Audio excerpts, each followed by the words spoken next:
এটা হচ্ছে বড়নৌকা বলা হয় উপকূল অঞ্চলে, এবং বড়নৌকাকে আমরা যদি ভালো ভাষায় বলি তাহলে সেখানে বড় নৌকা।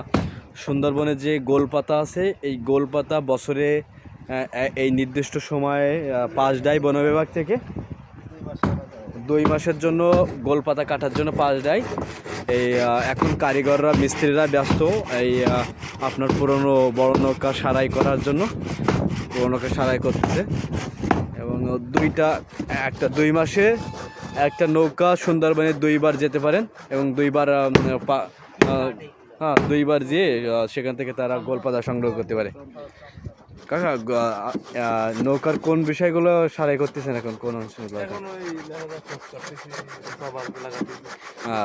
কাকা কি শুধু নৌকার কাজ করেন নাকি অন্য অন্য কাজও করেন? নৌকার কাজ তো তাহলে সবাই পারে না, সব মিস্ত্রিরা পারেন?